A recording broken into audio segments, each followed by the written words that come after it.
Ladies and gentlemen, go for our wild, wild ride with the Honey Badgers. But beware, the sweetest kittens have the sharpest claws. For your own safety, strap yourself in and hold onto something as we enter the Pussycat cast. Taboo topics. Wait a second. Men are human too. Marginalized men. Uncomfortable truths. You suck! The Pussycats aren't afraid of heavy lifting.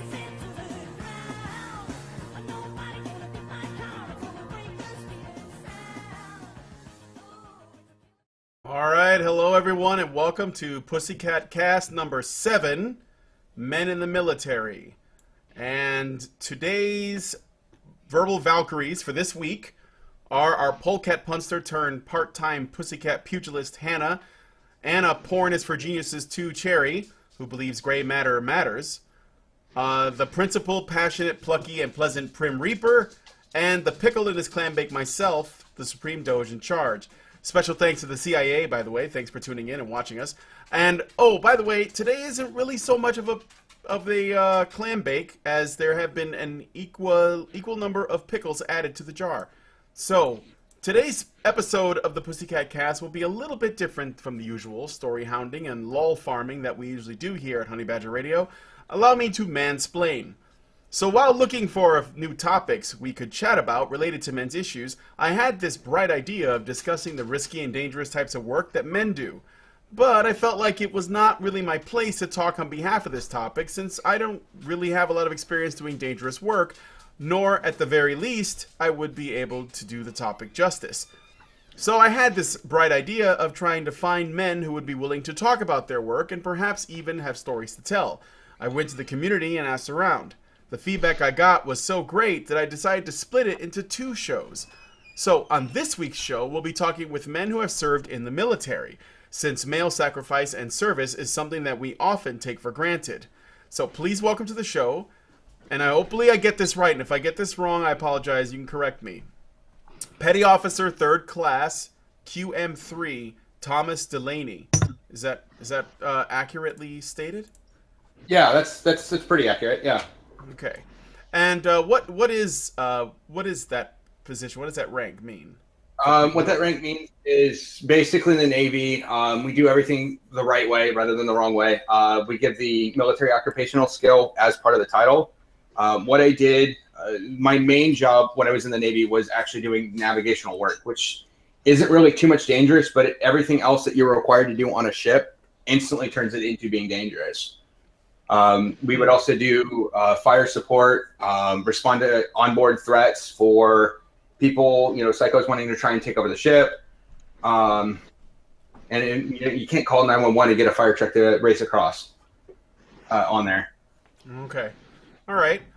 And thanks for that, Tom. Mm-hmm. We also have an AME1 or E6, Old Navy. Is that did I do that justice, or how does that? I just did. Okay. And what is Petty Officer First Class? Petty Officer First Class. And what is an AME1 or E6? What does that mean? In the Navy, your rate the is Cs? the letters. Oh. That's AME, and 1 is your rank. Mm-hmm. So 3 is 3rd class, 2nd is 2nd class, 1 is 1st class. AMEs. We were the ones charged. It stands for Aviation Structural Mechanics Survival Equipment. We were in charge of maintaining ejection seats, canopy jettison systems, pressurization, breathing oxygen, stuff like that. Okay. All right. Awesome. We also have another guest, but he's not here yet. He's running a little bit late, but he's an electronics technician, 3rd class. His name is Jim Kelvarn. When he gets here, we can talk to him. So thank you guys so much for, first off, your service, but also for taking the time to come on our show. We used to have something called a chain locker counseling session. Your LPO would take you out into the chain locker, and you'd have it out. It was fists. Uh-huh. And when I was 18, I learned real quick that those guys got the old man straight. And nowadays, that's assault. The culture has changed because it used to be a pretty insular group. It used to be almost entirely men. Yeah. And the mindset was different. It's a really mixed force, and the Navy's still groping around trying to figure out how to, I guess, I don't know, accommodate everyone. That's not a word we used to use. Yeah, you would think that something like the military wasn't really about so much accommodating people rather than seeing who was going to measure up, right? And then I guess I don't want to presume, because maybe I'm misinterpreting what you're saying, but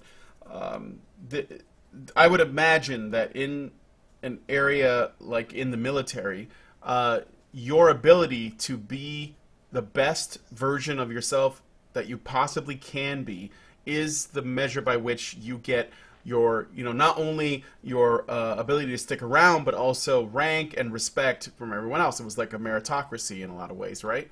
So, and it still very much is a meritocracy. It's just the entire culture has changed, in my opinion, for the better on whole, even though it's got some really irritating spots. But then, I'm an old dog, and I retired, and maybe it was time. But something does need to be said, sorry to interrupt, but I just wanted to kind of underscore what you guys are talking about for our listeners, that there is a very valid and valued element of withstanding physical discomfort and physical pain that is delivered on you by your comrades. That is not only is it a team building kind of exercise, but it is a toughening up and bonding experience that men go through, they used to go through, and because of the way society has changed its attitudes towards quote-unquote toxic masculinity, we have a lot less of that behavior being allowed, and it's actually, I think, really damaging people. Yes, and I think that more and more and more of the younger sailors really saw it as assault and battery, and they wanted nothing to do with it. It was not part of their culture. It didn't translate. They felt like they were being picked on and harassed and singled out. And, sometimes they were, and that was very valid. And in order to just do away with those instances, they did away with the whole thing. And it's, like I said, it's a shift in culture. Yeah, I definitely agree with Old Navy on that one. But for me, like, that wasn't my experience. That for me, it was, I'm one of the. It was like an initiation. It was like, I am one of the ship now. I'm right. You get through it, and then like you're like one of them now, right? It's like, yeah. And the other thing, I'm sorry. That was the thing. Is go for it. For instance, right now, currently in the Navy, a chief selectee can opt out of chief initiation, the tradition and the procedure. But the other chiefs won't call him a chief. They'll call him an E7. And that's kind of like you were saying before, it's a rite of passage. You're one of us. It's a mark of respect. Enduring something, going through a rite of passage, as it were. I mean, you can opt out of it, but if you do, you don't garner, I suppose, the same respect amongst your peers as if you do. Yeah. Right. Well, that's the one thing about the military most people don't understand, is everything is a rite of passage. Right. Every little take, yeah, increase in rank, getting through boot camp, it's a rite of passage to the next point. One of the things that I noticed that's unique from any other career path or life path, is when a military person runs into another military person who they don't know, who they've never met, but for whatever reason they see a tattoo, or maybe it's just in their, bearing, or something that they say, or maybe they're wearing something that sort of says, I was in the military too. They immediately have a connection. They might even ask each other, like, oh, where do you serve, how long, whatever. Maybe they've even gone and did, a tour in the Middle East or something. And all of a sudden, these guys, they connect, right? Do you know what I'm talking about? Do you guys ever have that happen in your everyday life? I do. All the time. And yeah. It's like, people tend to like to associate with people that are like them. That's just a natural human tendency. And when you're military, you tend to automatically have something in common, shared experiences, shared knowledge, a shared language. And it's someone you already know you have something in common with. Yeah, but this is like this is unique though. Like, you don't There's see also this. a level of trust that's already built in with military culture, because you know that they've been through things most people don't understand, most people don't want to understand, most will never even experience in their lifetimes. But they've been through it. They know you've been through it. And because they put on the uniform, they understand that if they need help, you're probably going to be there to help them. Mm-hmm. Yeah, and vice versa. I think it's also the sense of humor too. I mean, we got a really messed up sense of humor. I can tell you that right now. Gallows humor is rampant in the military, as with also police and fire, but Yeah. that's a totally different story. Oh yeah, I get along with them too because I work in a hospital. I work in a children's hospital, and it's there are days I want to have at least a beer or two, and it's the only way I can get through it. I'm not really sure how much you guys get for like the upkeep of the ships and all that stuff. Well, So like we talk about dangerous jobs. So like we never considered them. It may be dangerous on just a technical level because of like old ships and such. Yeah. Well, it's complicated. Let's put it this way. If you spent, say, $1 billion on a car, how many years would you expect that car to last? I want So to if you pass it to my spent- kids and my kids' kids for that much. Right. So if you spent 60, 30, 35, 40, 50, 60, however many $1 million on an airplane, it's got to last. We can't afford to buy those every year. And I worked in Prowlers. That's the EA-6B. And I worked in them near the end of their life. And they were old, and they were tired, and they broke all the time. They took a lot of maintenance. They took a lot of parts, and parts were starting to get scarce because they were old. But they were kind of on the long tail of their lifetime. And we always grumbled about this, these old, smelly, nasty, dirty pieces of shit. But they were a good piece of machinery, and they were just old. And they've been swept away and replaced with something new now. It just doesn't happen very often. And like we joke about this shitty kitty, but, it was a tired ship. She'd been used. The drumbeat in the military is save money, be a good steward of the taxpayer dollar, don't waste. I mean, we've got stickers on every light switch that says turn it out before you leave the room, for God's sake. But there's only so much money, and you've got to stretch it. And the motto in the Navy, starting, several years ago, is do more with less. Like I said, I'm an AME. We work on high-pressure oxygen cylinders, liquid oxygen, liquid nitrogen, high-pressure nitrogen cylinders, ejection seats, explosives, CADs, canopy ejection systems. The entire system's pretty much waiting to kill you if you fuck up. Yeah. I had one instance. We went to Iwakuni, Japan, and we took over from the squadron ahead of us. We actually took the aircraft from them. They left them, all 5 of them. They were in the middle of what we call a 365-day inspection. The ejection seats were out and were all broken down. They'd put 2 of them back together, and I said, hey, this is too far along. I don't like this, because with ejection seats, we've got a motto in the AMEs, which is, we're the last ones to let you down. Which is, your aircraft's gone to shit. The wings have come off. It's been sawed in half. You got hit with a missile. It ran out of gas, whatever. You reach down between your legs and you pull that yellow and black handle, and guaranteed there will be a bang, there will be a rush, and you're going to wake up underneath of a parachute. Guaranteed. And that's something that the air crews really have to rely on. Yeah. And I didn't feel good about it. So I went in and I told the guys, hey, we're taking these seats apart. We're going to completely disassemble them. We're starting the 365 over. And they grumbled and they bitched and they moaned. And I made a speech about, God damn it, this is important and all of that, yada, yada. And we tore the seats apart, and putting them back together, we were doing what's called the slipper clip check. And we found that one of those seats had a pinched rail that would have prevented that seat from sliding out of the aircraft properly. Mm-hmm. And had that aircraft had a problem, and had someone pulled that handle, that man or woman would have died in that aircraft when it hit the ground. Yeah. And it's moments like that. I've had countless moments like that in the stuff that I've been working on, where you have to stop and show something around to everybody and say, you see this? This is a dead person.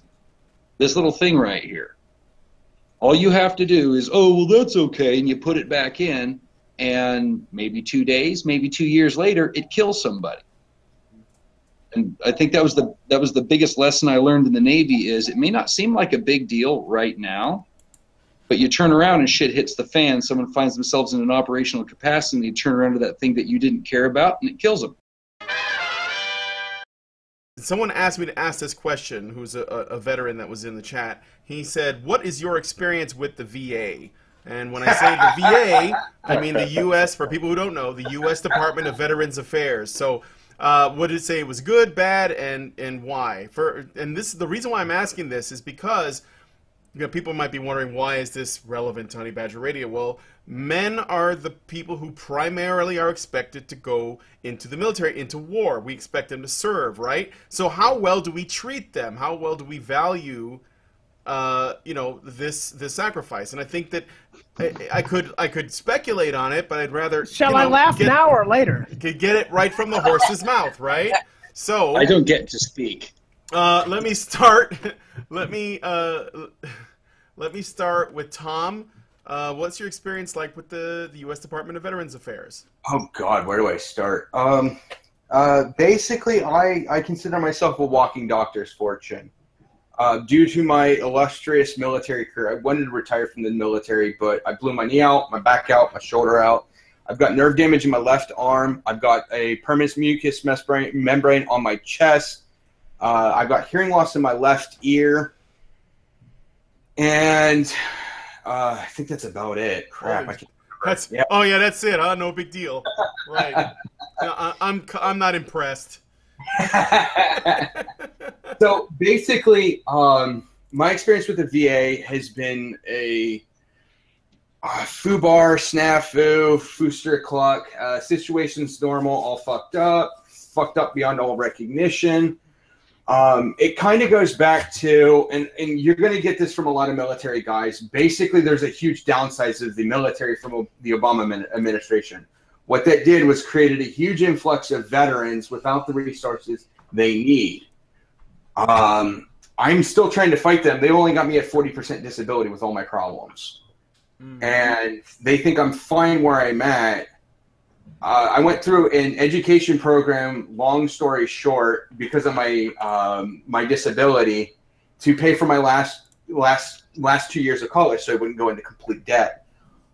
And the last semester, I couldn't get a hold of my caseworker. She said I was fine for taking a class when I needed to take a full load to get paid.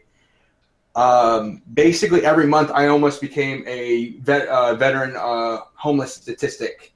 Almost committed suicide too as well, because I couldn't handle it of trying to pass my last class, graduate, and trying to find a job at the same time. They wanted me to go back into retail with all of the disabilities they clearly knew about.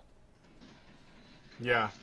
And I had to beg and borrow from friends and family that I'm in a financial spot where I can't pay them back because I have to keep a roof over my head. So your opinion of the VA is quite high, then. I take it. That's. You're a big fan. That's why I said, shall I laugh now or later? Are we calling the people at the VA high in a different sense, or is that probably? Well, there's also a saying within those who have served in the military that the VA is giving veterans another chance to die for their country. I mean, look at what happened to the guy in Arizona. I mean, he died in the parking lot of the VA because they refused to give him service. That's why I go through where I work, the hospital I go through for the medical insurance, because I don't trust the VA. I already have enough medical problems. I don't need any more. Right. So that program that allows veterans to get some medical service from the civilian side of the medical profession is actually a pretty valuable thing then. Oh, yeah, because if I were to move back home, Hannah, it would take me 2.5, 3 hours to make it to the closest VA hospital. And had I moved far away. It's too far. It's too far. And it's just the problem is they don't have the funding that they need, and they don't have enough people who actually give a crap in there.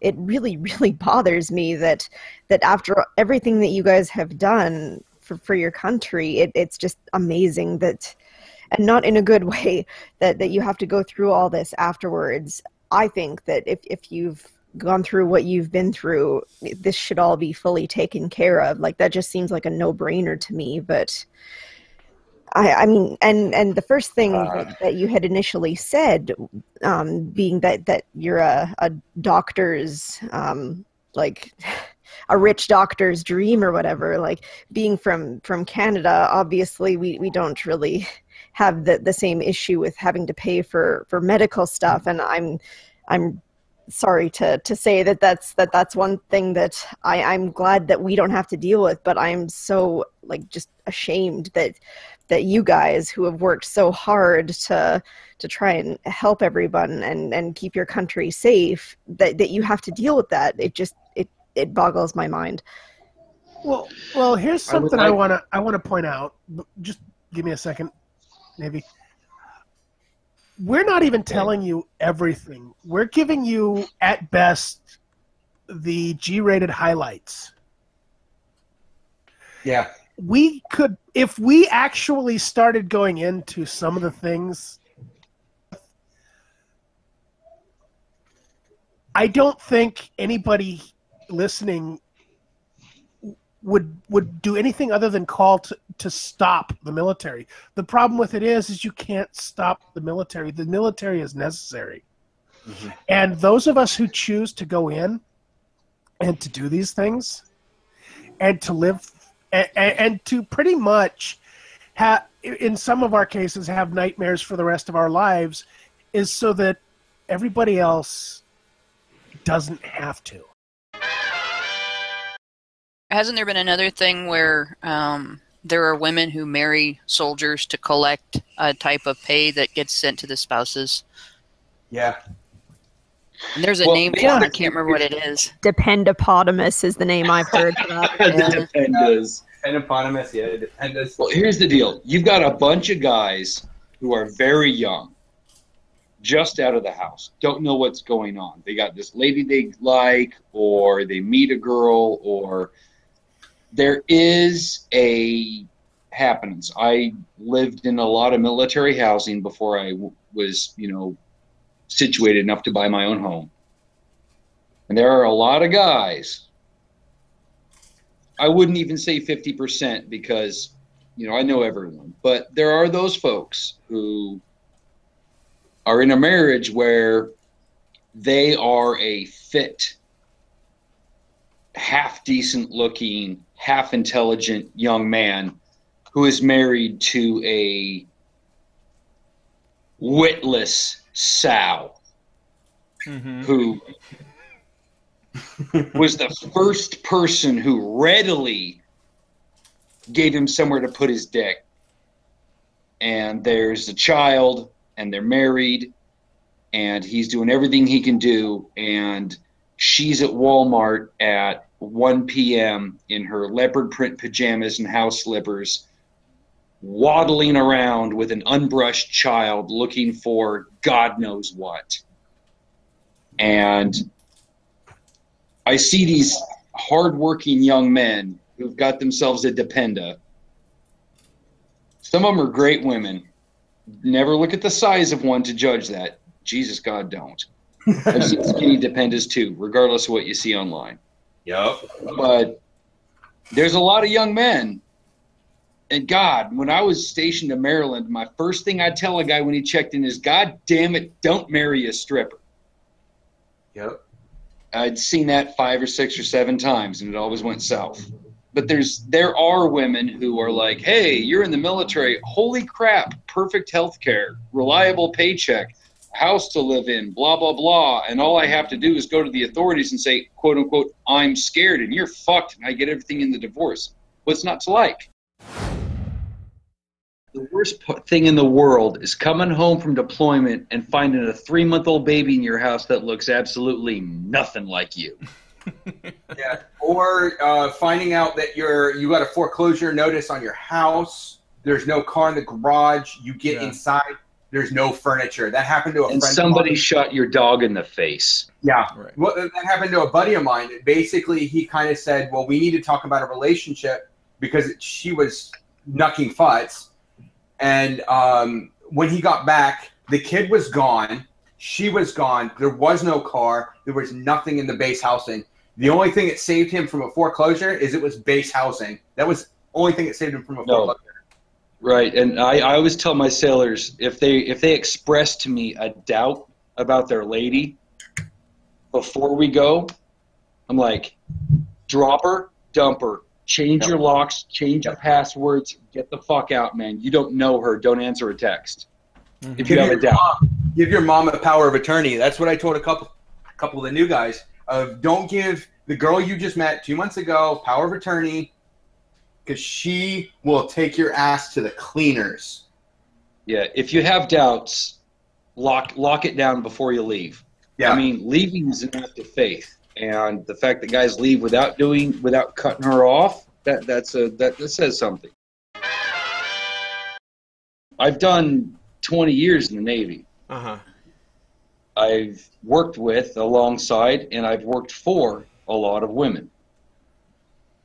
And it's absolutely a meritocracy. Absolutely. The way that you make chief is still kind of a mystery to me because I've worked for some serious douche nozzles. Like if the Navy was going to get an enema, that's where they'd put the hose, right? But I've worked with guys like that too, so fuck it, right? Right. One of the things that I am most proud of my naval service is the very, very fine Americans that I served with. And many of those are women. Some of my best friends from the Navy are women. And it really is a meritocracy. Right. I imagine that they actually respect the fact that it is a meritocracy and everything that you feel for them is something that they earned. Right. Right. But at the same time, everybody within their capacity. Sure. I work with Stan Maria. She was like 4 foot shit. Tiny little thing. And all of us corn-fed motherfuckers would be like, oh, you just throw the toolbox on your shoulder and walk out there, right? Mm-hmm. This girl damn well knew how to fix an airplane. She was reliable. She was hardworking. She was talented. So what did you do? You bought her a cart. You didn't think less of her because she couldn't throw a toolbox on her shoulder and hump it all the way out to the flight line.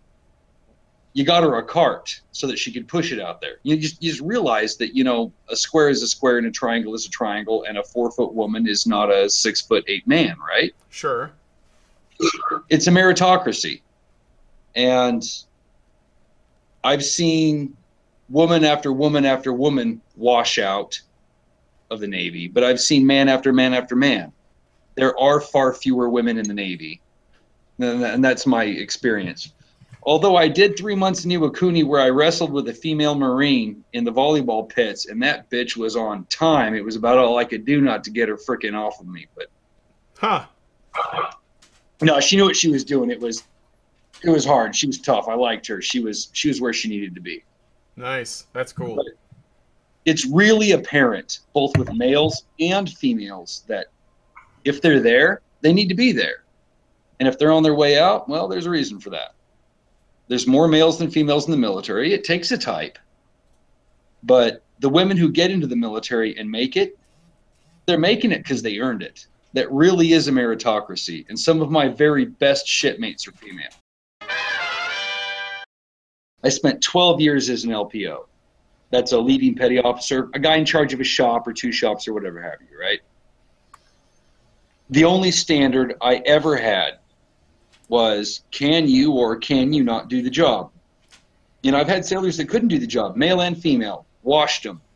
I evaluated them like shit because they weren't doing the job. You know, if you're not making it, you're not making it. Yeah, it makes perfect sense for the. I mean, large and small, smart and dumb, fast and slow. Makes perfect sense for the requirements that they face to be tailored specifically to the type of job they're doing, and not to some meaningless. If you're punching keys on a keyboard and doing smart ass shit, and you're like 4'2" and weigh 80 pounds, so can you or can you not do the mission you're assigned to do? That's what I care about. Yeah. In fact, was it the military or was it, I don't remember whether it was military, FBI, CIA, but somebody just relaxed physical requirements, physical training requirements for a particular job that had to do with understanding hacking. And because you don't necessarily, you're not going to stand there and do, you know, a bunch of squats before you get online and see what's going on. Exactly. Something like that. There are billions, well, not billions, but there are hundreds of millions of women in this world who cannot match my physical prowess, period. But I guarantee you they could computer me into a box and leave me there. I believe that every single job, every single mission required of every single designation should have its requirements. Infantry is not InfoWars, you know? Well, it's pointless to have somebody be like an expert in combat exercises if all they're going to be doing is repairing airplanes or being a computer analyst, right?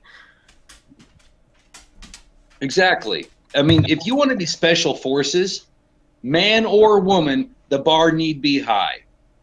If you want to be a computer technician, man or woman, your skill in that area need be high.